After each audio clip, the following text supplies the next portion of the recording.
السلام عليكم ورحمة الله وبركاته. أهلا بكم في فيديو جديد.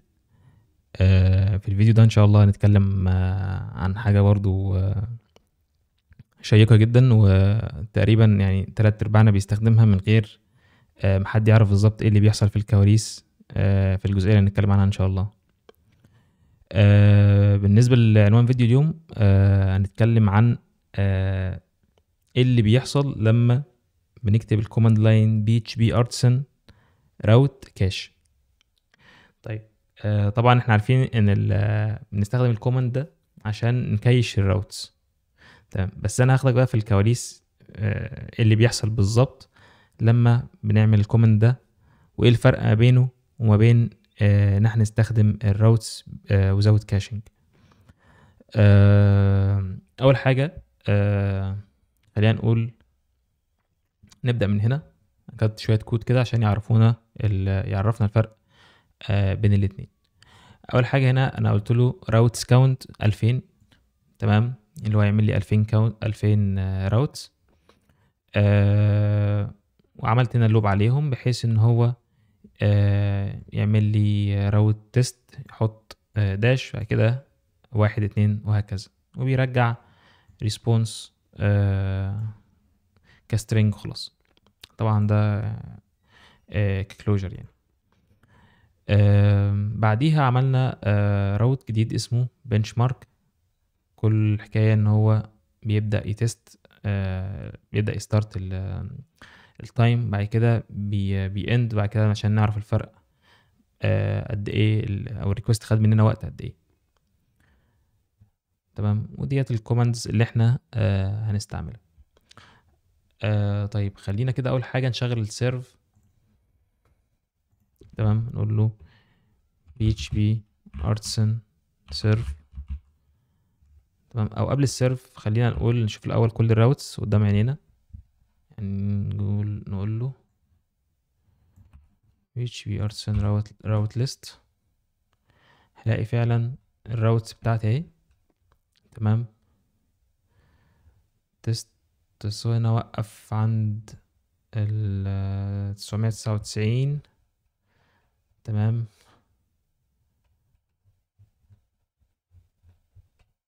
هم موجودين مكررين. اوكي، يعني هو فعلا 2000 راوتس.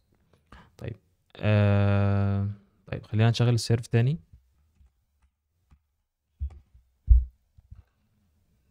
تمام، طبعا انا هنا مش عامل اي كاشنج ولا اي حاجه. طيب هنروح على البنش مارك، الراوت اللي احنا عاملينه عشان نتست بيه.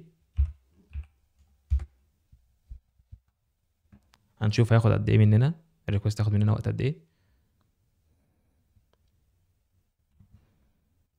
زي ما احنا ملاحظين 6665 ملي سكند.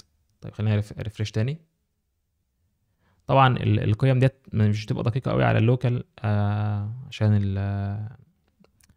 اللوكال هوست، بس ممكن تكون على اللينكس او سيرفر لينكس تكون الامور تانية يعني. طيب بيقول لك هنا ايه execution time for 2000 راوتس، هو الرقم ده تقريبا 6493. يعني قول متوسط 6500 ملي سكند. طيب احنا عاوزين نعرف الفرق ما بين لما نستخدم الطريقه العاديه ونستخدم الكاش، الراوت كاش.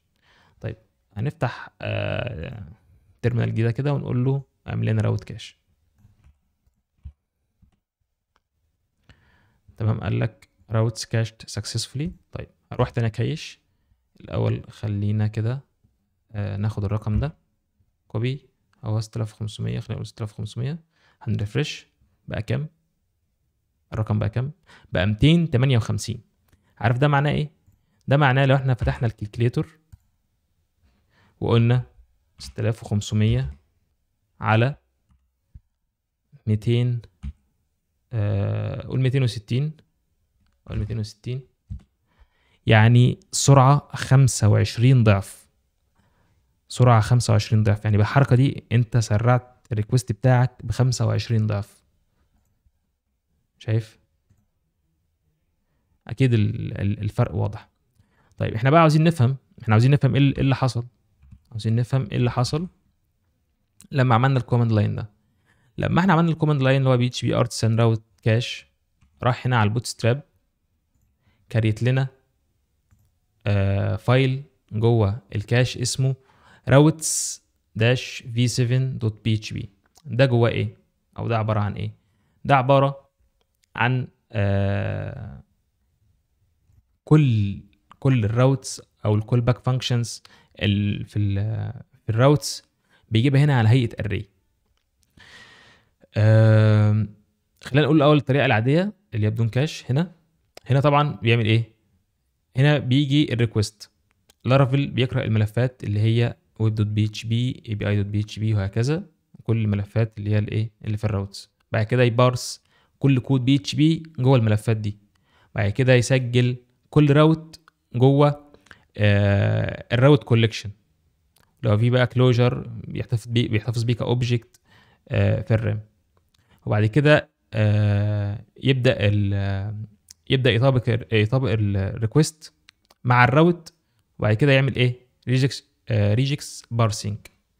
طيب مع الراوت كاش هو اصلا مش بيقرب من الفايل ده.